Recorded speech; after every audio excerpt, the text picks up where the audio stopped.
Um, First off, Laz, how are you? I'm pretty swell. Good. Sweltering. Yes, Jesus. Last year we had a conversation about Juneteenth and what it meant. And I think it was when we were thinking about Juneteenth programming this year, there were tons of things I thought about we could do. One of being actually watching the documentary, A Band Called Death, Mm, which I don't know, have you seen it? punk band? Yeah, Yeah. yeah, yeah. But I kept going back to the conversation we had.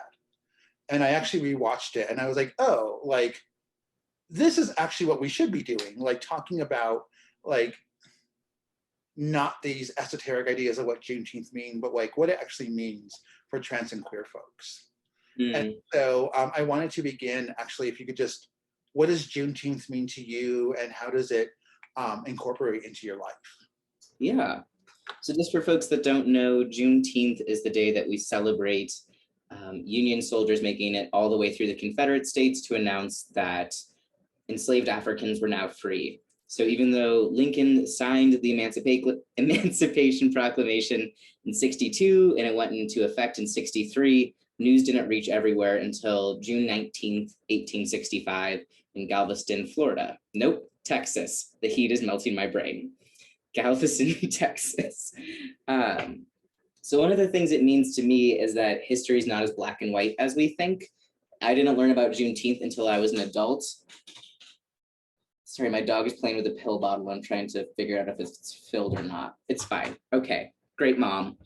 And so as a historian, it's a reminder, we don't always get the full story, especially in K through 12 school. I know some more schools are starting to incorporate Juneteenth, but it also means that freedom is not immediate, right? Like even though this piece of paper was signed, and especially legislation isn't immediate, even though this piece of paper was signed declaring that my people were free, that wasn't the case until 1865. And that might not be the case today, right? And as a queer and trans person, I feel the same way about legislation. When hate crime bills go through, I don't feel safer because someone's going to get potentially punished more for attacking me if I'm trans. We know the statistics, we know that doesn't work. So how do we actually get free beyond the law? Oh, Biscuit, you are muted. Oh, I thought I unmuted myself. But no, I think that that's an important point to bring up because I think, when we have these conversations around freedom, I think that they are very, what does freedom actually mean? No fear. That's my favorite definition. It's Nina Simone. There's this interview. She's got a cigarette and someone asks her, what's freedom? And she leans in and yells, no fear. And that's what it is for me. Yeah. And I think that people have this difficulty navigating conversations around Black freedom, mm-hmm. right? Because of this fear of retribution, this fear of saying the wrong things. Yeah. And I think that it's important for us to not just say the wrong things, but to be comfortable in being corrected. Yeah. Saying the wrong things. And so, what does that do to you, though, as a Black person? Mm. How do you navigate those conversations? And follow up to that, what are some things that advocates can do to help navigate that? Yeah, I personally appreciate curiosity, and I can't speak for my entire community. And I have the privilege of being an educator where I get to talk about this stuff and get paid to do so, right? So it's a slightly different dynamic for me. But I appreciate people making an effort. And I will say it's been heartbreaking in the last year. Like last week was the anniversary of people posting that black square on Instagram that completely flooded the Black Lives Matter hashtag. It made it really hard to find events and to connect to BLM organizers. And I feel like the momentum has almost died out. So it was incredible to see so many like anti-racist book groups forming and people who weren't part of the Black community coming together to understand the legacy of anti-Blackness and white supremacy in this country. and, like giving me money if I told them things. It's almost alarming how much changed in a year. But I feel like people can be better advocates by amplifying Black voices. Like, one of the frustrating things for me, and I know some people love the book White Fragility, but that woman's made so much money off of teaching about anti-Blackness, and she's a white woman with several homes. And it just kind of irks me when people make money off of the oppression of me. It just kind of feels like it's replicating the system that she's trying to undo. And I know some people have called her in about that. So I just encourage folks, if you want to learn about Black people, read Black books, listen to Black podcasts, watch our movies, and give us money. Yeah. But how do we hold that line, though, of engaging in that and appropriating that?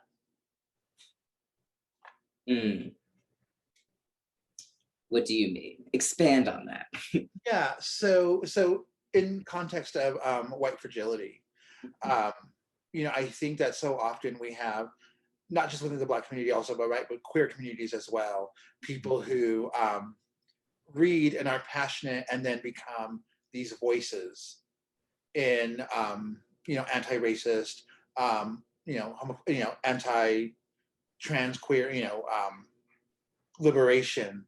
And by taking that voice, taking that position, and leveraging their privilege, they sometimes overshadow those who are doing the actual on the ground work.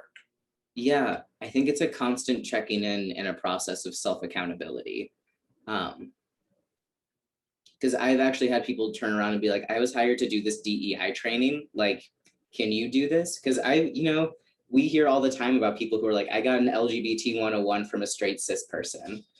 What, you're not going to get the personal stories, you're not going to get the meat and the bones of what's actually happening from someone who doesn't have that lived experience, I feel like.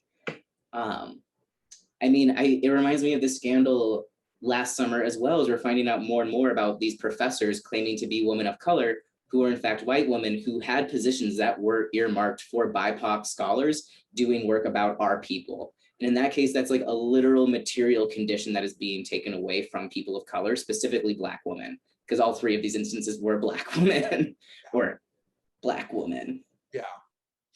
And I don't know if we ever talked about this last year, but the drag queen Latrice Royale, who is somebody who was in prison, she did this really amazing performance of, it was a drag performance of 4 women. The song would just come out. And I wish more people would see it. And it's so fascinating, like within the whole drag race world, right? The disparities amongst Black drag entertainers, and the disparities of followers they have, and the different types of hate that they receive. So I think that's switching us into a conversation around Black, trans, and queer individuals within Juneteenth, and sometimes the difficult ways that it's navigated for individuals. And I wanted to see if you could speak to that. Yeah, so one of the things I'm very passionate about, as you know, is this myth that the Black community is inherently more homophobic or transphobic than other communities. The Black Youth Project a few years ago did an amazing article about this and how this myth really damages the Black community, scares kids out of not coming out. But we have evidence, going back to Juneteenth and beyond, that queer and trans Black people have been and are accepted by our communities. And again, I don't speak for everyone. And I've heard within the Black community, like, trans people are new, we don't have trans people. But when we look at the record before enslavement, before colonization, we know that there was a spectrum of genders and sexualities that were then policed by, white supremacy, that were policed by chattel slavery. And it's actually getting back to our roots by accepting queer and trans folks. Like Mary Jones, she was arrested in 1836 with like 20 men's wallets on her. She defined collecting the bag. And she went to court dressed as a woman. She was a trans woman. And people were just aghast that she would dare enter, a New York City courtroom dressed as a woman. And what she said, amongst my people, this is how I always am, and it's not a problem. And so we have this evidence even before Juneteenth that we existed and we were accepted. And, you know, another person that comes to mind from history is William Dorsey Swann, who we believe is the first person to call themselves a drag queen. Born into slavery in Maryland, moved to DC and started the ballroom scene. Like mutual aid and support and love in the Black and brown ballroom scene started before Juneteenth. Like we have this deep, deep legacy. And I think that fuels these myths is that we don't have access to this history. Like who got LGBT education K through 12? Yeah. Yeah. Like Lord knows I did. And like, if you do get LGBT education, are you getting like 19th century Black trans history? Maybe not. Yeah. Yeah. No, you know, I think that you touched on an important point, and I think that it's a way to uphold white supremacy in furthering this narrative that BIPOC communities are inherently homophobic and transphobic. Yeah, we're backwards. Yeah, yeah, we're backwards, and we also, you know, it becomes so divisive. Mm-hmm. And it does play out some ways, you know, definitely when we see like look at Bayard Rustin and Martin Luther King and Bayard Rustin's erasure from the Million Man March, like those things do happen.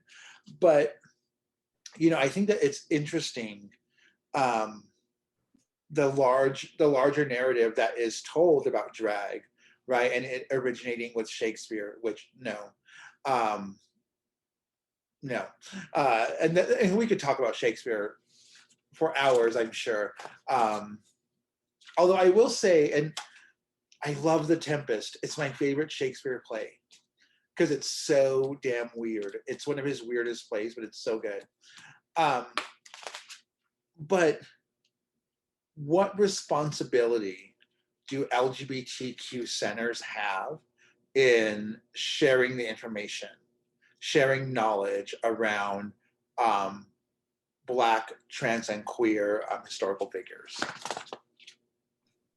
Yeah, I mean, something that I found to be really powerful was a few years ago, back when pride floats were a thing. Do you remember those before times? Oh, the world was sepia tone. Yeah. Fivel was still in a bottle. Gotta come back. You know, we had the float covered with these like gorgeous portraits of BIPOC historical figures. And so many people were like, I've never heard of this person. And it was really powerful. And, you know, I don't think representation is the end all be all. Like posters are great and sharing the stories are great, but also like, you know, sponsoring events, you know, with Black trans scholars, hey, you know, showing films like Screaming Queens, bringing these voices in. Because also how many LGBT centers at universities or, you know, like citywide ones have Black queer or Black trans women like at the helm? So also like helping Black trans women be leaders to center those voices. You know, so earlier today we did a talk around the queering UNM's history, and one of the founding movements was around the controversy of the Love Lust poem that was taught by a Black TA, Lionel Williams, and was he was married to a white woman. It was a huge controversy. Like the state threatened to cut funding to the university if he wasn't fired. And you know what is an important takeaway of that is that at UNM in particular, the fight for queer liberation has always been intersectional with Black liberation as well. And, you know, it was this anti-Black moment where there was like 1,000 students who did a teach-in the sub for 24 hours. And out of that grew this organization called New Mexico Gay Liberation. And so I think that, you know, it is so important for us to remember that our struggles are intersectional. Yeah. And that, you know, and I think that, yes, we glorify like Marsha P. Johnson, Sylvia Rivera, rightfully so, Miss Major also. But we tend to forget about Stormy de la Varey. And the work that she did. Yeah. And, you know, I think that there is an erasure of butches and specifically Black butches. I think Black Yeah. butches Oh, for sure. terrify individuals. And I wanted to know if you could talk more to that, what your opinions are. Hmm.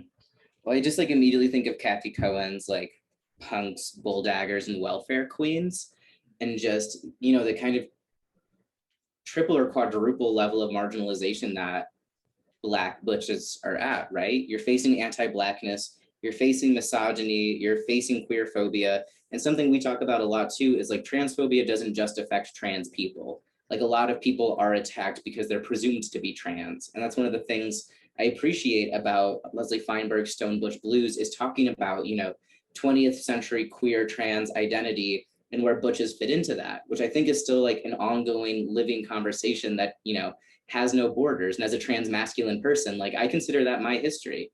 Like I identified as a butch lesbian for a long time, and still feel like I'm a part of the dyke community and starting to kind of push those edges. But, you know, I can't name Black butch or Black trans masculine historical figures in the same way. And part of it too is we can blend in easier. It's easier for us to disappear. I think Black butch is less so. And just even thinking of, you know, Stone Butch Blues, which was kind of my first look into that history, that Black character has an awful life. And it scared the shit out of me. And that was the first Black butch representation I had, or even the L word. Like, you know, being a young baby dyke in Indiana, hiding in my basement, watching Showtime with my finger hovering over Last Channel. All queers know the mood, but you know, thinking like, okay, if I'm gonna be part of the lesbian community, I need to be skinny, rich, I need to be white, and I have to be femme as hell. You know, you sent me an article a couple of weeks ago with Danielle C, right? Yeah. And it was fascinating to see their perspective on Max and the L word. But you know, I don't know if we've ever really talked about the color purple. Mm-hmm. And you know, yes, the movie is great, but the book is even, I think, was more powerful. And when you were talking about the fear and the danger that Black butch individuals experience, who might not even be queer, I thought immediately of Miss Sophia and of Celie also, and you know the ways that Miss Sophia was punished for her butchness. For you know, I mean, I don't know. I think we would read her as butch, and Celie, of course, was definitely, you know, was a butch, and you know, I always thought it was so fascinating when the story about her, you know, having a business selling pants. You know, but I think that you bring up an interesting point, and I think a difficult history to navigate in the ways that we have erased non-binary individuals from our movements, and the ways that we have also kind of watered down the non-binary identity of a lot of individuals. Like I think that people like Sylvia Rivera and Marsha P. Johnson, even Miss Major, live in these non-binary spaces, but were forced to identify as trans. And so I wanted to get your thoughts on that and your take on that. Yeah, I mean, that's like one of the trickiest things as a trans historian, reading these stories and hearing people describe themselves. And I'm like, that's exactly how I feel. And I identify as non-binary. And, you know, like, I think it's tricky to go back in time and say, you know, you're X, Y, and Z and give people labels that they'd never use. And, you know, just have to wonder what would they call themselves today. Alison Bechdel, who did Fun Home, I thought did like a really beautiful explanation of this, because she was asked about her own gender identity and her own butch identity. She was like, yeah, I think if I was younger, I would have probably come out as non-binary and pursued X, Y, and Z things. And I appreciated that perspective from an elder, being like, I love that the kids have this, but I feel comfortable with this label and that's what I use. But yeah, you know, just I think even the concept of gender fluidity, like people think non-binary is a relatively new thing. And it's fascinating when you do trans studies. Like I was reading Jay Posner's book, where like his last chapter is like, So people are starting to use this word transgender instead of transsexual. It's like, wow, we have this timeline to watch the movement, but like gender fluidity, gender queerness, gender F words, like have always existed. We've always had some kind of language. I mean, like in Haiti, they use the term masisi to describe folks in voodoo who are like effeminate gay men or trans women, but you know, masisi, and we think that that's actually where sissy comes from in like Black Southern slang. So like we have this legacy of gender fluidity in the Black community that goes back a long time. If it's like in Haitian Creole, which is, you know, a derivative of Yoruba. Well, and I think that even within, you know, Yoruban beliefs within Santeria, there is a fluidity of gender and sexuality that I think is problematized by the influence of Catholicism. Yeah. But, you know, when I was in Cuba, one of the museums we were at, the tour guide, you know, was like, this is Opatala. Half of the year he lives as a man and half of the year he lives as a woman. And it was just, this is what it is. And, you know, and I think that there is, we know, but we're afraid of all of those moments that we can pinpoint queerness or transness in our identities and in the ways that we have navigated this world. And I think that, you know, there's even that more difficult conversation because of colonization and because of slavery and the ways that it's made the navigating this really unsafe also. Yeah.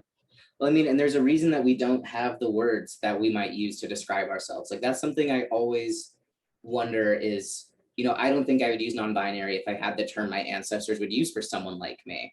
And there's a reason that the Black community in particular, you know, lost that. People forget that American plantations intentionally separated us by tribe. So our languages would die within a generation, that our customs would die, and so that we wouldn't unite and uprise.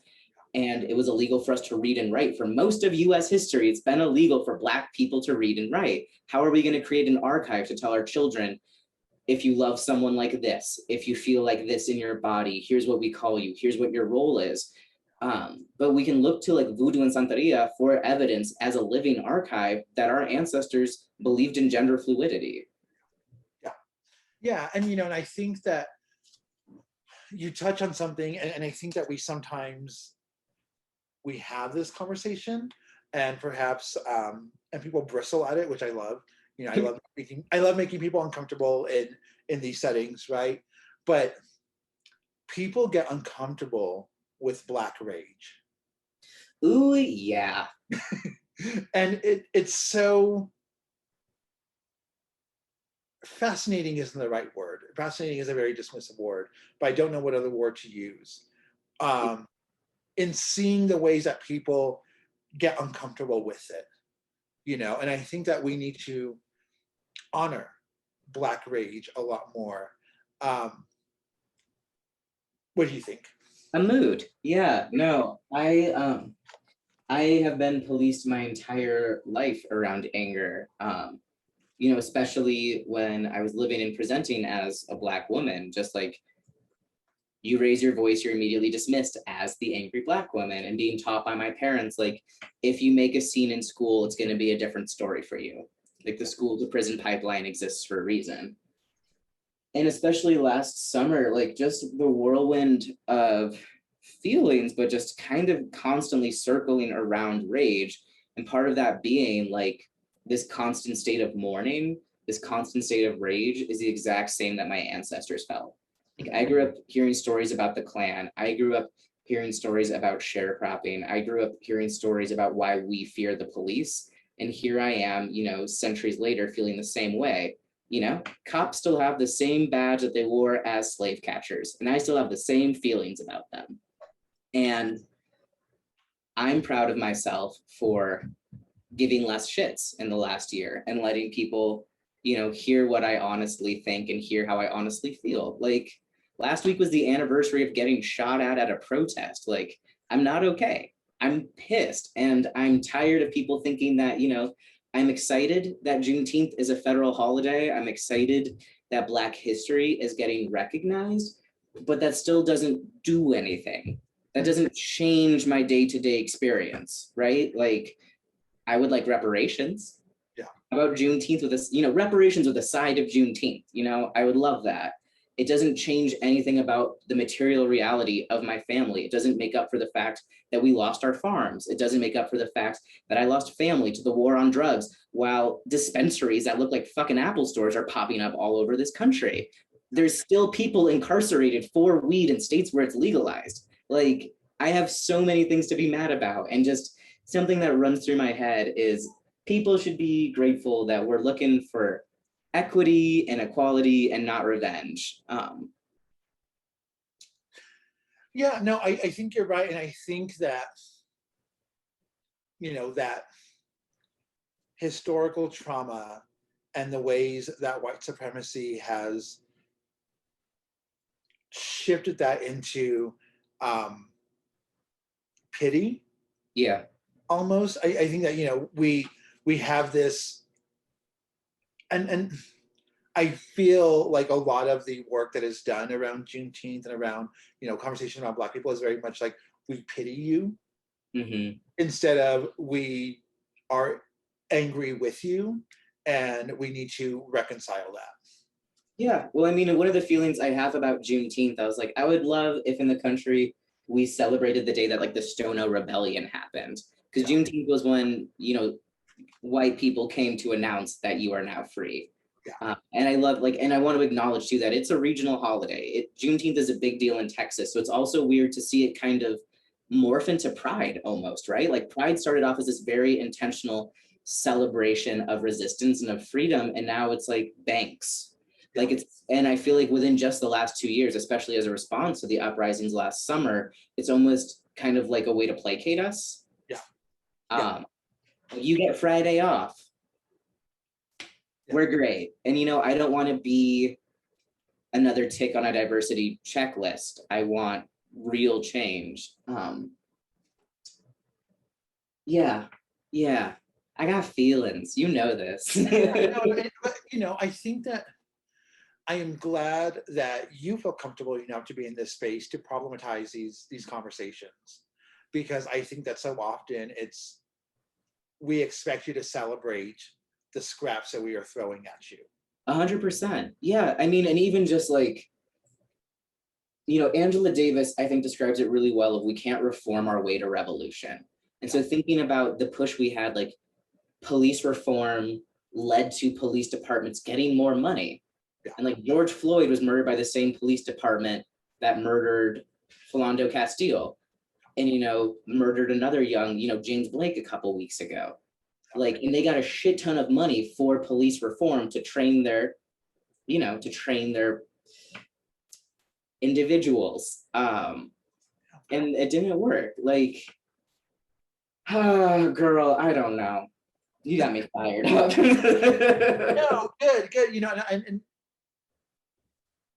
we were talking about this earlier before we started, but I wanted to intentionally not have questions, right? Because I have questions about Juneteenth, but I'm not Black. So it's not my place to say, how do you feel, right? We do that so often. Tell me your pain so I can go on and I can feel better. Yeah. Which I did my job today, listens to a Black.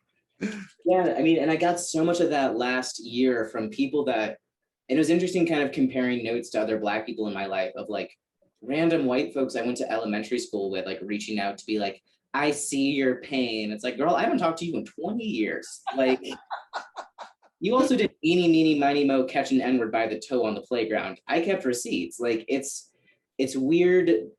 And I feel like I am able to tell when allyship comes from a place of wanting to feel better about themselves.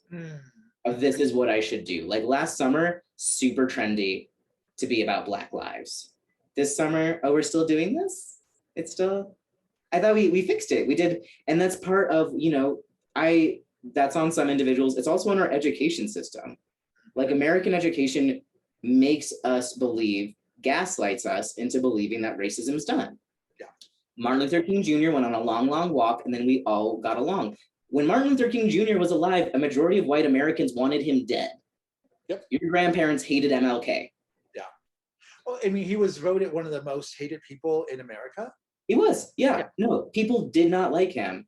Yeah. And I think part of it too, like with things like Juneteenth, it reminds me a lot of, Canada's Truth and Reconciliation process, which is coming up a lot now with all of these, the remains of children that were stolen from their homes and then killed at boarding schools, which is devastating. Just like every week, it's hundreds and hundreds.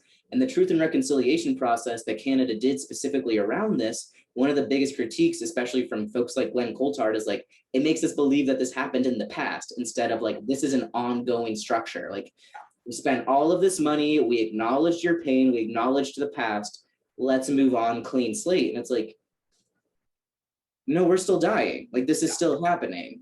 Yeah. Well, at UNM, she's one of the UNM DEI fellows, and there's like this old adage of you should always be around people who are smarter than you. And I'm like, oh, she is way smarter than I will ever be. Dr. Kathy Powers.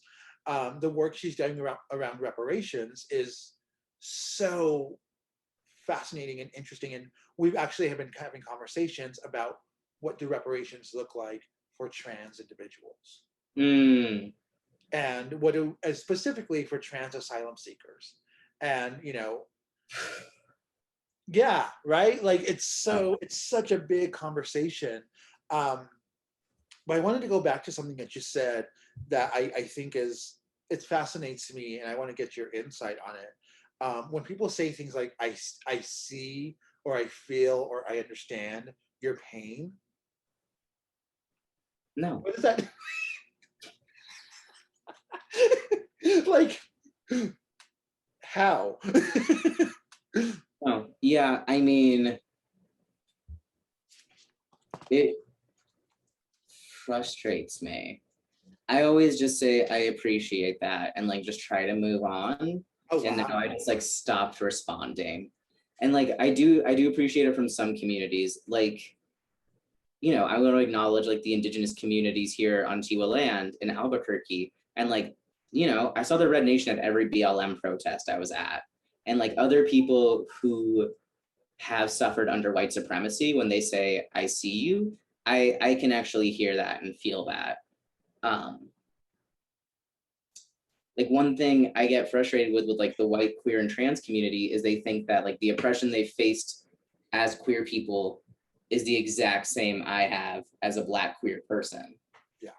Like I've never gone to a gay bar without someone touching my hair without asking. Like we don't have the same experiences. Yeah. And like I understand that there is unsafety, and like this isn't the oppression Olympics, of course, too, right? Like I don't want to sit there, doing a quick little tally of who suffered the most, but it ain't the same. Yeah. Yeah.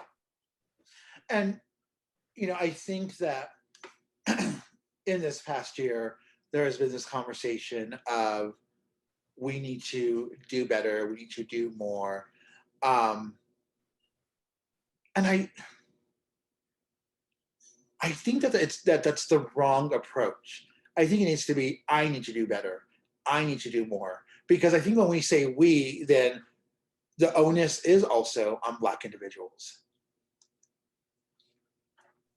No, that's an interesting point. And like, it's a collective problem, so it needs a collective solution.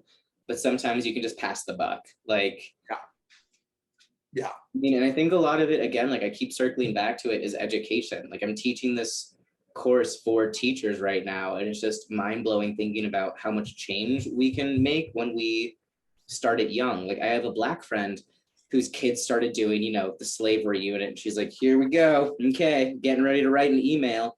And was going through her son's material and was blown away because it was completely centered around uprisings and rebellions and, the ways that communities connected and rose up. And it was centered around resiliency and not pain, and centered completely around Black voices and not like, thanks, Abe Lincoln. Abe Lincoln wanted to send all of us to Liberia. He did not like us. No,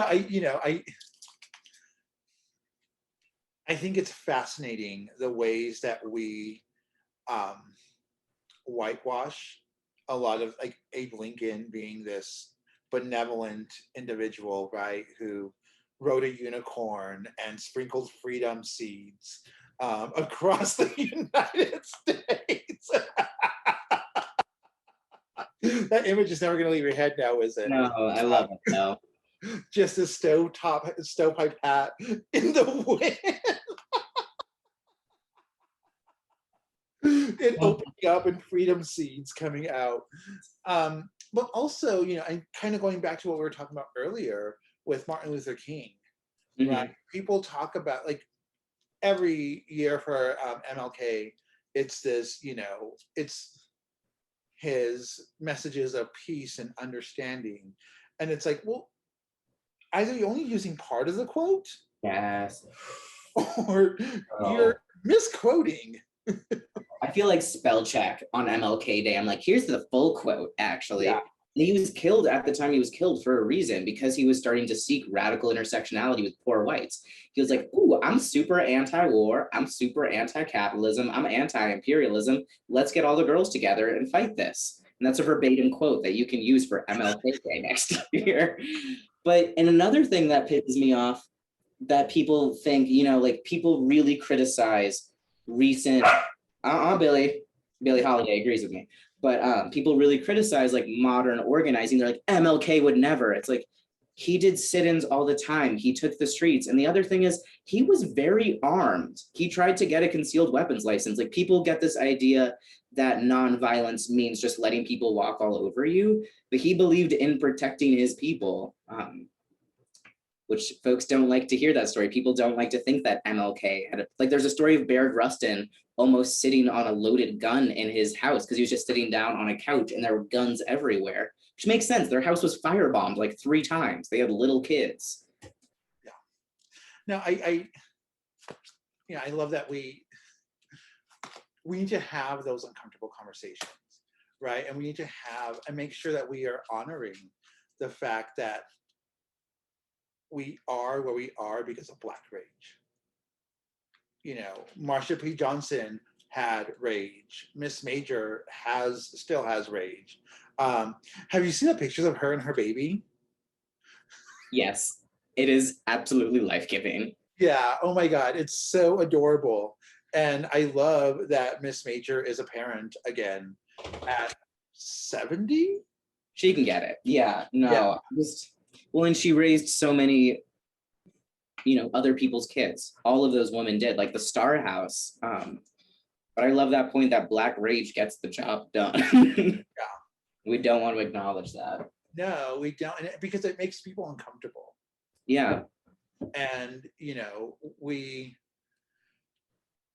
I think that, this federal holiday of Juneteenth, I think, and you touched on this earlier, is a little concerning because it's going to be a way of saying, look, freedom seeds.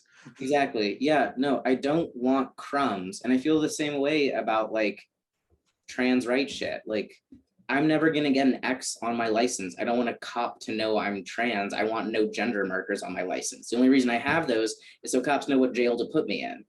Yeah. Like, give me the whole cake. Yeah, no, seriously. And I'm fascinated by the idea of give me the whole cake. What does the whole cake look like to you? Prison abolition, sprinkles. But yeah, I mean, it feels hard celebrating Juneteenth when I still see so much inequity, right? Like, the prison industrial complex is filled with people that look like me. And, like, I saw a really fascinating post that since so many courts are closed tomorrow, more Black people are awaiting trial and they're going to be incarcerated for a longer amount of time. Oh, wow. And so, like, how does Juneteenth work with that? And, like, what, teachers can't even teach Juneteenth in some states because it's illegal to talk about enslavement. Yeah. So it feels like a weird celebration. And, shout out to dialectical behavioral therapy. We can hold 2 truths at once. Like, I want to celebrate that people are learning this history. Like, it's similar to when Watchmen came out and people were like, what happened in Tulsa? Why didn't I learn about this? And kind of lit that fire a little bit. And so like celebrating some of this hidden history that's been hidden on purpose being brought to light, while also being like, this isn't the end all be all. It's also like pronouns with trans people. Like, congratulations on putting that in your email. Are you going to stop us from getting murdered? Yeah. Yeah. No, absolutely. Speaking of Tulsa, did you watch Lovecraft Country? I couldn't. I was too scared. You know me. Fair. It's not scary at all. It's actually, it's really fascinating. But there is a portion of it that is in Tulsa. Mhm. And I guess I won't go on from there because you haven't seen it. So it'll be a one-sided conversation. Yeah. And I'm not trying to spread freedom seeds. And Yeah. You know, it was so interesting in the last 2 years to see that like through sci-fi that so many people learned this story. I mean, and it wasn't added into the Tulsa curriculum until last year. Yeah. And that's because of sci-fi. So like shout out to Afrofuturism, getting the job done once again, doing what legislators can't do. Well, and it's fascinating too, because you know the genres of science fiction and fantasy don't include Black individuals. Star Wars. There's an amazing SNL clip that is a Black Star Wars convention, and it's 3 people. Highly encourage people to go watch it. Oh, but Lando Calrissian. Yeah, it's led by Childish Gambino. Yeah. No, you know, and I think that brings up a very interesting conversation that people started having and then got afraid about it and stopped having it, about reconciling the legacies of racism with old films, books, all of that stuff. You know, Yeah.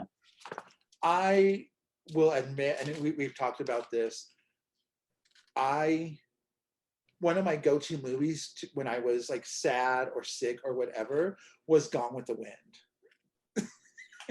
I remember. Because I'm a woman of a certain age.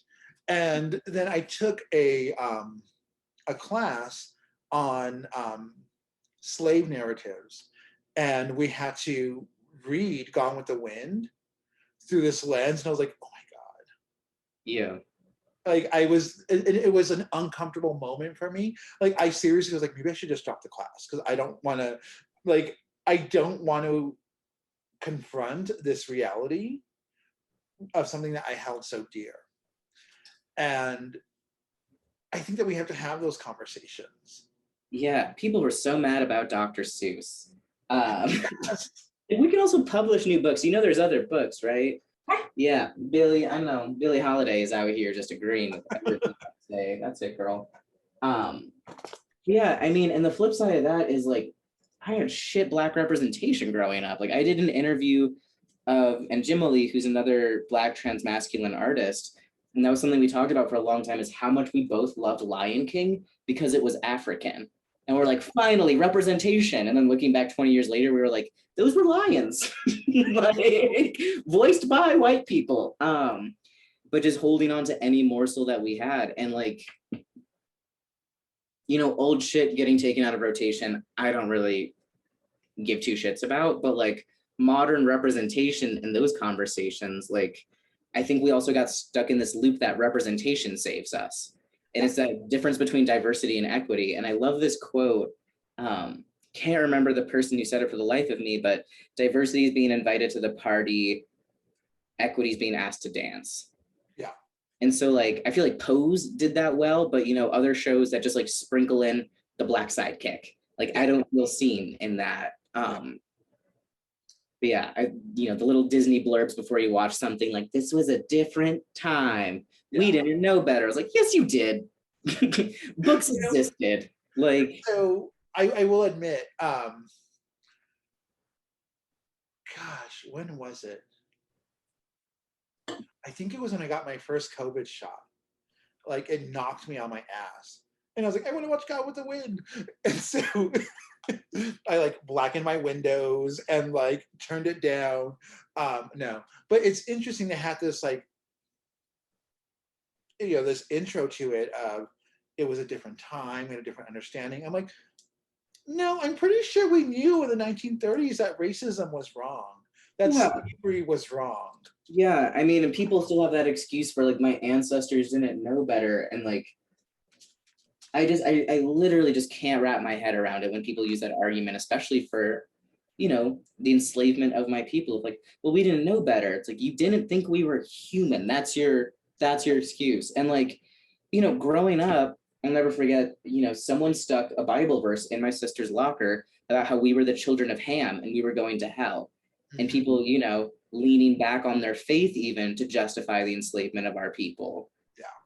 Yeah. So we have 11 more minutes left. I wanted to see if there's any questions on Facebook or anywhere for Laz. But while we're maybe looking for those, what would be 5 songs that would be good? Like if you were creating a playlist Mhm. for Juneteenth, what would be 5 songs that would be on it? Well, I'm going to go ahead and plug myself. I will be performing for the city's official Juneteenth on Saturday, 4:15, the main stage. There's actually an hour set of all queer and trans Black New Mexican musicians starting at 3:45. So come support us. And one of the songs I will be playing that would also put on this playlist is Trigger Slim, which is the story of my great great uncle who shot a gun at the KKK. And that's the spirit I try to carry with Talk About Black Rage.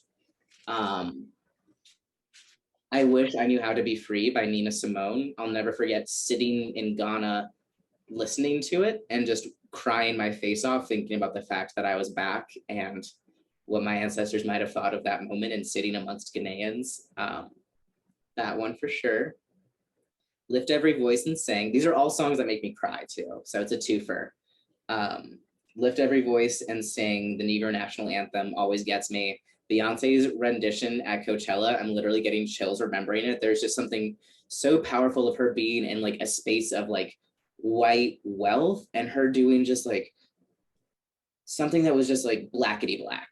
Yeah. And like doing the Negro National Anthem and like the strings and just all of it. I do have to say though that one of my personal joys with you at the center was that we got to watch that together. Oh yeah. And you were just like, because if I remember correctly, you had a very different idea. I had no idea what it was. Yeah, of who Beyonce was. And watching it, you're just like, oh, Homecoming. Like, it was fascinating. Yeah. Yeah, no, like I loved some of her music throughout the time. I struggle with super wealthy people, but like it was a gift. And just, centering HBCU homecomings, last 2 songs. That's a lot. I can't pick favorites, but Change Gonna Come, another one that always makes me cry. Sam Cooke, just like that longing, that desire. And then,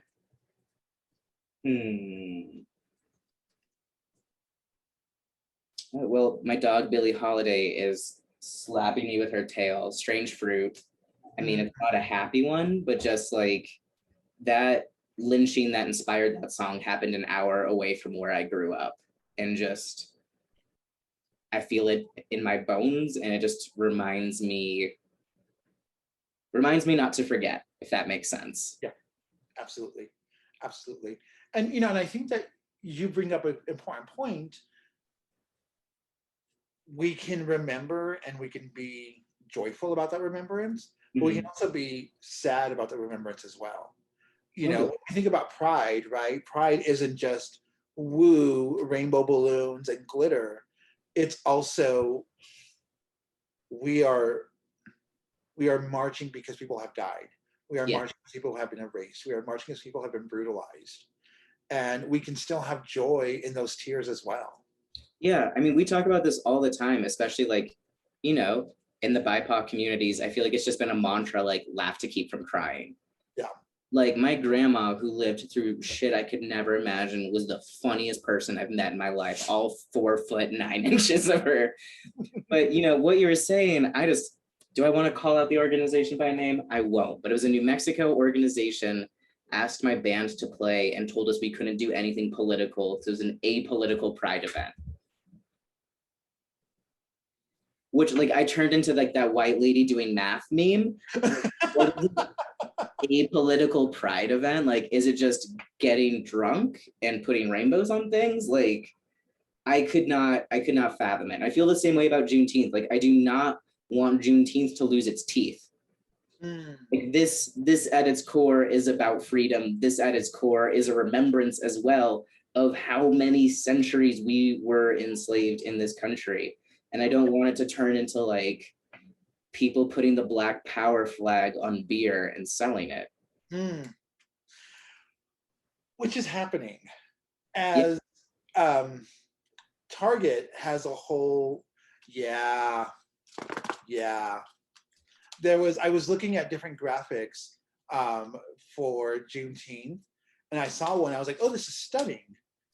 And I was like, oh, it's Target.com. Huh. Yeah.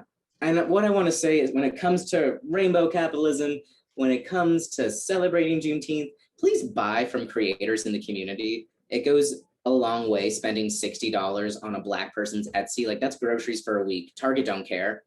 And also Target's role in the whole George Floyd murder. Little tone deaf. That's just me. Yeah, I mean, I'll never forget 2 years ago, they put Marsha P. Johnson's fucking face on a beer can and sold it. Like, I don't believe any proceeds went to like a trans org or a Black trans org. They literally used her image just to sell beer. Yeah. And as a Black trans recovering alcoholic, that's right, Billie Holiday, I had so we have 5 minutes left. I have a new question I want to end on with you, Laz. So last year we asked the question of what would you say to your trans queer ancestors? I want to shift that now. And when you enter into the other realm, when you are no longer on this physical earth, what do you want people to remember you as a trans and queer elder?